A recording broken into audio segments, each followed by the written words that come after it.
Hey everyone, today I'm going to show you how to edit shortcuts on your Google Chrome homepage. Without any further ado, let's get started. First, open your Google Chrome browser on your computer. Once Chrome launches, you'll land on the homepage where you can see all your shortcuts displayed prominently. These shortcuts are quick links to your most visited websites or custom sites you've added, making it easy to access your favorite pages with just one click.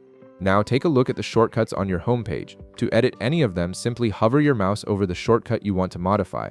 As you hover, you'll notice some interactive elements appear on the shortcut tile. Specifically, you'll see 3 dots appear in the corner of the shortcut.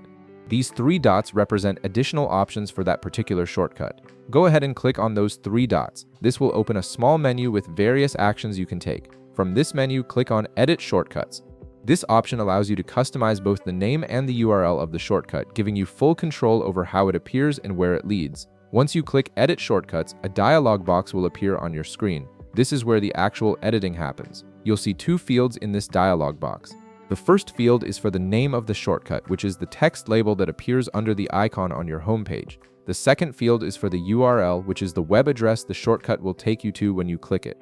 You can modify either or both of these fields depending on what you want to change. For example, if you want to rename a shortcut to something more descriptive or update the URL to point to a different page, this is where you do it. After you've made your desired changes to the name and URL, click the Done button at the bottom of the dialog box. Chrome will immediately save your changes and update the shortcut on your homepage with the new information you provided. And that's it. Your shortcut has been successfully edited and now displays exactly how you want it to appear on your Google Chrome homepage. If this video helped you out, be sure to leave a like, subscribe, and I'll see you in the next one.